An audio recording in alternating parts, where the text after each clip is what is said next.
입양아 출신인 플레르 펠르랭 프랑스 중소기업 혁신 디지털 경제장관이 프랑스로 입양된 뒤 처음으로 한국을 방문했습니다. 프랑스의 24개 기업 대표단과 함께 방한한 펠르랭 장관은 4박 5일 동안 우리 정부 관계자와 대기업 대표 등을 만나 한국과 프랑스의 경제 협력 방안을 모색했는데요. 그럼 바쁜 일정 가운데서도 YTN을 방문하셨습니다. 플레르 펠르랭 장관 스튜디오에 모시고 함께 말씀 나눠보겠습니다. Bonjour, Madame la Ministre. Bonjour. Bienvenue à Séoul. Merci beaucoup. 예, 한국을 방문한 게 지금 40년 만이지 않습니까? 서울을 보셨을 때 어떤 느낌이 드셨는지요? Alors ma première impression est bien entendu un grand enthousiasme et une grande satisfaction d'avoir pu faire ce déplacement et de retrouver le pays dans lequel je suis née. Je suis ensuite évidemment très intéressée par le programme professionnel pour lequel je suis venue ici et toutes les rencontres que vous évoquiez à très haut niveau qui me seront rendues possibles en Corée avec la présidente de la République, le Premier ministre, le ministre de l'Industrie, d'autres ministres et puis des représentants de grandes entreprises coréennes. J'ai pu me promener un peu hier dans les rues de Séoul et je suis ravie de trouver ce pays à la fois développé mais qui semble attaché à ses traditions, donc je suis enchantée. 또 이번에 혼자 오신 게 아니라요, 뭐 이노베이션이라든가 디지털 분야 중소기업 대표들과 함께 방한하시지 않았습니까? 방한 목적을 설명해 주시죠. Alors il y a bien sûr plusieurs objectifs dans cette visite. Tout d'abord, je souhaitais vraiment m'entretenir avec des représentants du nouveau gouvernement de la présidente Park pour lui indiquer que la France est très désireuse, même si la qualité de nos relations diplomatiques et économiques est déjà excellente, pour renforcer encore ce partenariat et nos relations économiques bilatérales. Et puis pour les entreprises qui viennent avec moi, bien entendu, l'objectif c'est de nouer des contacts intéressants avec des partenaires ou peut-être des clients coréens, essayer de donner à ces entreprises la chance de rencontrer un marché, une demande, et de pouvoir peut-être demain s'installer en Corée. Je souhaite aussi pouvoir parler à des investisseurs coréens pour les inciter, les encourager à venir s'installer en France ou à venir développer des projets d'investissement en France. 한국의 디지털 분야에 대해서 관심이 많다고 하셨는데 어떤 분야에서 좀 더 협력 방안을 좀 모색하고 계신지 좀 구체적으로 좀 말씀해 주실 수 있습니까? Alors je crois qu'il y a beaucoup de domaines dans lesquels nous pourrions renforcer notre coopération, à la fois économique mais aussi peut-être universitaire, en particulier les biotechnologies, la gestion de la dépendance, de l'âge grâce aux nouvelles technologies, la gestion de l'énergie, la maîtrise énergétique grâce aux nouvelles technologies, les smart grids par exemple. Je sais que la Corée fait beaucoup dans ce domaine, mais aussi les grandes infrastructures de transport. La France est déjà bien présente, notamment ici à Séoul, dans la ligne 9 du métro.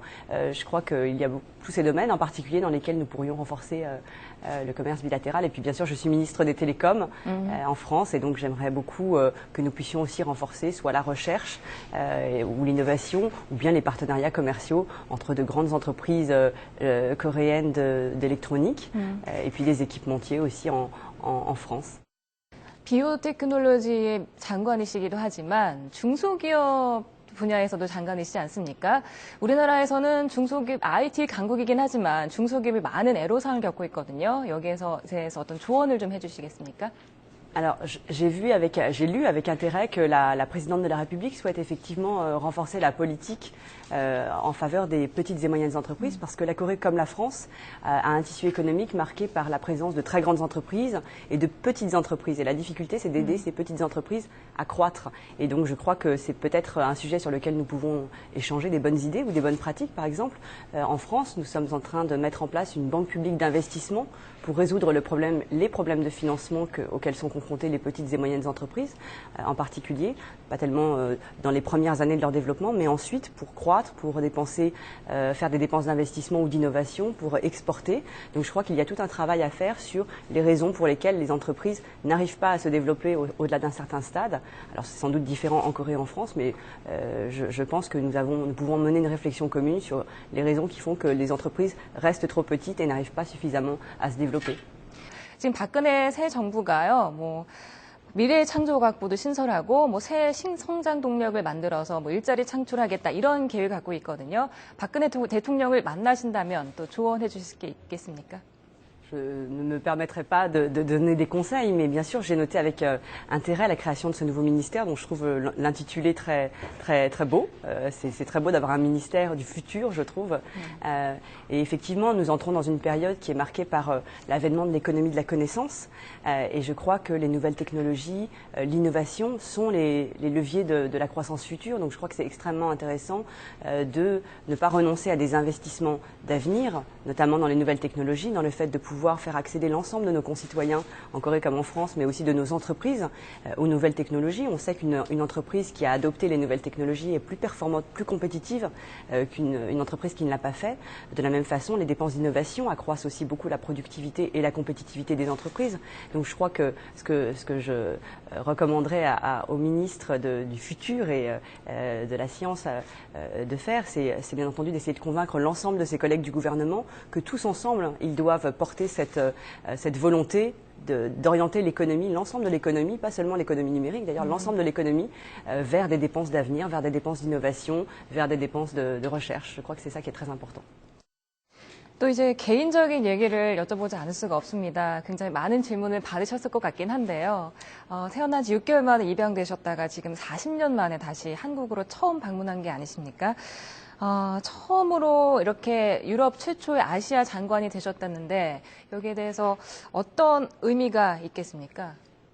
Pour moi, c'est vrai que je suis la première française d'origine asiatique à entrer dans un gouvernement français. Alors déjà vis-à-vis de la communauté française d'origine asiatique, j'ai bien vu que c'était un symbole très fort et un signe de reconnaissance auquel cette communauté a été très sensible. Et en venant ici, c'est vrai que je m'aperçois à quel point, même dans le grand public, pas seulement dans les médias ou parmi les interlocuteurs politiques que je vais avoir, il y a vraiment une satisfaction des Coréens de voir une enfant qui est née en Corée, mais qui est devenue française, être présente au gouvernement français. C'est vrai que je trouve que c'est un beau symbole et c'est pour ça que j'espère vraiment pouvoir constituer un pont, un lien entre la France et la Corée et faire en sorte que nos relations diplomatiques, économiques puissent encore s'améliorer. Donc je suis très contente de pouvoir incarner ce pont entre la France et la Corée. 장관님께서 한국에 있는 가족을 찾고 싶은 마음은 없지만 한국 문화에 대해서는 굉장히 관심이 많다 이런 얘기를 들었는데 한국이란 장관님께 어떤 의미로 다가옵니까? Je crois que, alors c'est vrai que moi je considère que la filiation c'est pas uniquement une filiation biologique et mes parents m'ont élevé, aimé, éduqué, donc évidemment ce sont mes parents de cœur. C'est la raison pour laquelle j'ai dit que je n'étais pas tellement intéressée par le fait de retrouver mes parents biologiques, mais pour moi la Corée, au-delà de mon portefeuille, bien entendu j'ai une relation spéciale et j'aurai toujours une relation spéciale avec ce pays, bien plus qu'avec d'autres pays d'Asie, une relation particulière et un attachement affectif plus fort. Et donc j'espère déjà pouvoir revenir dans un cadre privé pour pouvoir profiter davantage de la ville et peut-être amener ma fille aussi, qui s'intéresse beaucoup à la Corée, même si elle n'a que 8 ans et qui aimerait beaucoup venir m'accompagner en Corée, puis avec mon mari. Donc j'espère pouvoir revenir dans un cadre privé et découvrir davantage le pays à cette occasion. 만약에 한국 가족께서 장관님을 먼저 찾는다면 만나실 의향이 있는 거군요. Non, je préfère pas. 아닌가요? 네, 알겠습니다. 싸이를 얼마 전에 만났다고 제가 들었습니다. 그때 어떤 느낌이 드셨습니까? 뭐 동질감을 느끼셨는지요? Je l'ai rencontré à Cannes lors d'un festival de musique au cours duquel il a chanté. J'étais très impressionnée parce que bien sûr je sais comme vous que sa vidéo a été vue plus d'1,5 milliard de fois, donc c'est une star internationale. Je pense que c'est, même si c'est très amusant son clip, je pense que c'est aussi intéressant pour la Corée d'avoir quelqu'un comme Psy qui représente quelque chose de cool, de jeune, et je pense que ça montre aussi que le monde et en particulier la France où ça il y a beaucoup de succès, est prêt pour accueillir davantage, je pense, la culture coréenne, que ce soit la gastronomie, la musique, la K-pop, le cinéma aussi. Je crois qu'une de mes missions, ce sera aussi de travailler au renforcement de la relation culturelle entre la France et la Corée.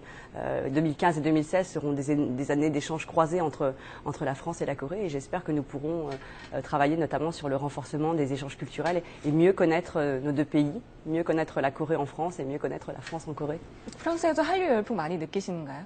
Oui, oui, oui. Je crois qu'il y a une véritable vague coréenne qui est venue peut-être d'abord par le cinéma, parce qu'il y a un vrai engouement pour le cinéma coréen qui est présenté maintenant souvent à Cannes, au Festival de Cannes, mais également pour la gastronomie. Il y a beaucoup de restaurants coréens maintenant en France, et puis la K-pop qui commence à faire de plus en plus d'émules, de fans parmi les jeunes. Et on voit d'ailleurs beaucoup de jeunes qui commencent à vouloir apprendre le coréen pour comprendre les paroles des chansons de K-pop. Donc je pense que il y a une véritable vague culturelle coréenne en France. 장관님 여권에요. 플레르 뺄르가 김종숙이라고 돼 있습니다. 한국 이름이 끝에 아직 남아 있는데 양 부모님께서 이렇게 해주셨다고 들었는데요. 이걸 볼 때마다 어떤 느낌이 드시납니까? Alors sur mon passeport, c'est vrai qu'en France, on a plusieurs prénoms. On a le premier prénom et ensuite on a un deuxième puis un troisième prénom qui sont souvent les prénoms des parrains et marraines. Et moi, c'est vrai que j'ai juste un deuxième prénom et le deuxième prénom, c'est Jong-suk, le prénom coréen. Je ne sais pas il a toujours été là, donc pour moi, c'est vraiment, ça fait partie de mon identité, c'est sur mes papiers d'identité. Donc, ce qui est amusant avec ce prénom, c'est que mon père était venu en Corée dans les années 70 et on lui avait dit Jong-suk, ça veut dire femme parfaite. Et donc, jusqu'à très récemment, j'ai cru que ça voulait dire femme parfaite, c'est-à-dire femme idéale, etc. Et quelqu'un m'a expliqué, l'ambassadeur de Corée en France m'a expliqué que ça veut dire plutôt qui fera une bonne épouse, une épouse parfaite. Donc, quelque chose de moins pas tout à fait en phase avec ce que j'avais cru pendant des années, quelque chose de pas très féministe en fait. Alors je ne sais pas si c'est vrai, mais donc j'ai trouvé cette anecdote assez amusante d'avoir cru pendant des années que ça voulait dire une femme qui est parfaite, mais que c'est en fait une épouse, une femme qui fera une épouse parfaite, ce qui n'est pas exactement la même chose. 꽃이라는 플러그라는 이름이 꽃이라는 이름 아닙니까? 그 이름에 대해서는 굉장히 만족하시는지 어떤 꽃이 좀 잘 어울린다고 보시나요? Oui, oui, c'est un nom qui est très original. Les gens trouvent toujours ce prénom original et joli, donc c'est vrai que c'est quelque chose sur lequel les gens m'ont souvent interrogé. Qu'est-ce que ça veut dire? Pourquoi tes parents t'ont appelé Fleur? Mais en même temps, tout le monde me dit c'est un joli prénom, donc oui, c'est un prénom que j'aime bien, qui est rare en France. Et je pense que vous êtes très belle comme Fleur. 감사합니다. 빠른 16살 때, 그러니까 우리나라로 치자면은 대학 수학능력시험격인 바칼로레아에 합격을 하셨어요. 이를 악물고 공부를 하셨다고 하셨는데 어떻게 해서 이렇게 공부를 열심히 하게 되셨습니까? Je crois que ma motivation principale, ça a été que j'ai été élevée avec la conviction que c'est par l'école qu'on pouvait acquérir son indépendance financière, monter dans la société. Je crois que pour mes parents qui venaient d'un milieu modeste, c'était très important que les enfants réussissent à l'école et considèrent que l'école c'était quelque chose de sérieux, où il fallait faire des efforts et qu'on pouvait y gagner beaucoup en termes de progression, d'ascension sociale et puis surtout d'indépendance financière. Je crois que c'était quelque chose de très important, d'être excellent, d'être bon à l'école. Alors en même temps, j'ai des parents qui m'ont laissé avoir des loisirs. J'ai pas été poussée en permanence avec des professeurs à domicile, mais j'ai toujours considéré que c'était un moyen d'émancipation sociale, l'école. Donc je pense que c'est ça qui m'a guidée au cours de ces années. Et puis aussi la curiosité intellectuelle, l'intérêt. J'ai eu la chance d'avoir de très bons professeurs qui m'ont intéressée à ce que je faisais. Donc j'avais l'impression de faire quelque chose d'utile en étudiant. 정치를 시작하게 된 계기도 굉장히 궁금합니다. 어렸을 때부터 정치에 꿈이 있으셨는지도 궁금하고요. 2002년 대선 당시에 29살 때 사회당과 인연을 맺었다고 들었습니다. 이렇게 빨리 이렇게 정치 입문하게 된 계기가 있습니까? Oui, je crois que déjà je suis née dans une famille qui était plutôt une famille de gauche, donc j'ai été élevée avec des valeurs plutôt de justice, des valeurs de gauche, d'équité. Donc ça, je pense que c'est un déterminant qui est important. Et puis c'est vrai que j'ai commencé à militer assez jeune. Alors j'ai participé à 3 campagnes présidentielles, d'abord avec Lionel Jospin, puis avec Ségolène Royal, et puis ensuite avec François Hollande. Je crois que cet engagement, c'était d'abord un engagement au service de l'intérêt général. Je suis haut fonctionnaire, mon vrai métier, c'est de travailler à la Cour des comptes, donc j'ai souhaité vraiment assez jeune consacrer ma vie professionnelle à l'intérêt général et au service public, donc c'était quelque chose de très important pour moi. Et puis l'engagement politique est venu un peu à côté de cet engagement-là, parce que faire de la politique, c'est aussi être au service de l'État, au service de ses concitoyens, et c'est même la façon la plus évidente de l'être. Donc je pense que c'était quelque chose d'assez naturel pour moi de m'engager au service de mes idées, des idées que je crois justes pour la société, pour l'économie. Voilà, donc c'est vrai que ça fait partie, c'est un prolongement naturel de mon engagement pour le service public, je crois. 네, 뭐 정의와 뭐 공공복지에 대해서 말씀을 하셨는데 그럼 장관님께서 꿈꾸는 바람직한 사회, 바람직한 나라는 어떤 겁니까? C'est très difficile de répondre à cette question, mais en tout cas, moi, ce qui me motive beaucoup, c'est la justice dans la société. Je crois que le principal moteur, c'est ce qui me révolte encore et ce qui me gêne encore, c'est quand on voit des enfants qui n'ont pas les mêmes chances parce qu'ils sont nés dans des milieux sociaux différents. Je trouve injuste de penser, ce qui est le cas encore en France aujourd'hui, qu'un enfant d'ouvrier ou un enfant né dans un milieu un peu défavorisé a moins de chances de réussir à l'école et donc après d'accéder à des postes importants, que ce soit dans les entreprises ou dans les élites politiques ou de l'État, a moins de chances de parvenir à ces postes-là parce qu'il a moins de chances de bien réussir à l'école et ça, je trouve ça injuste. Donc je crois que pour moi, une société idéale, c'est celle où tous les enfants ont à peu près les mêmes chances de réussir, quel que soit leur milieu d'origine. Et ça, on n'y est pas encore tout à fait, ni en France, ni d'ailleurs ailleurs, mais je pense qu'il y a encore beaucoup de travail pour y parvenir et pour moi, c'est ça une société idéale. 네, 다양한 기회 평등을 말씀하셨던 것 같은데 그렇다 보니까 다양한 출신 배경을 가진 프랑스의 엘리트 모임이죠. 21세기 클럽 회장을 맡으셨다고요. 이건 어떤 모임입니까? Oui, alors c'est le Club 21e siècle, c'est une association donc indépendante, apolitique, qui vise justement à essayer d'accélérer le renouvellement des élites en France, donc que ce soit les élites économiques, médiatiques ou politiques, et qui pour cela essaye d'identifier tous les moments d'une vie où s'exercent des discriminations négatives à l'égard des personnes qui sont issues de la diversité, comme on dit en France, c'est-à-dire des personnes qui sont issues de milieux socio-ethniques différents, divers. Et donc, ce que j'aime beaucoup dans cette association, c'est qu'elle fait des expérimentations qui sont très pragmatiques, qui ne sont pas du tout idéologiques ni politiques. Par exemple, on a une grande opération qui vise à faire venir des enfants issus de milieux défavorisés dans des grandes institutions d'excellence de l'enseignement supérieur, comme Sciences Po, par exemple, à Paris. Et on leur explique pendant toute une journée, il y a une centaine de volontaires, de bénévoles, qui leur expliquent quels sont les métiers de la banque, quels sont les métiers de la finance, quels sont les métiers de la santé, quels sont les métiers de la haute fonction publique et comment on fait pour arriver à faire ces métiers. Qu'est-ce que c'est que ces métiers au quotidien et quelles études il faut faire pour y arriver. Parce que souvent, ce qu'on constate, c'est que les jeunes n'ont pas la bonne information pour réussir leurs études et leurs familles non plus. Et donc, c'est ça la première injustice, c'est l'accès à l'information. Et le fait de leur expliquer quelles études, de leur donner des conseils, je crois que c'est quelque chose qui est très important pour eux. Et le fait aussi que des gens prennent un samedi entier, alors qu'ils ont des enfants, qu'ils sont fatigués, pour leur expliquer, pour venir vers eux et leur expliquer leur métier et les études qu'il faut faire pour y arriver. Je crois que c'est quelque chose qui marche très bien. On touche aujourd'hui plus de 5000 jeunes par an dans une dizaine de villes en France et outre-mer par cette action. On en a beaucoup d'autres, on a beaucoup d'autres actions aussi dans le cadre de ce club. Mais j'aime beaucoup cette démarche très pragmatique et qui n'est pas du tout marquée par l'idéologie politique, qui permet, je crois, de rendre un vrai service au public que nous touchons. 여성 장관이시지 않습니까?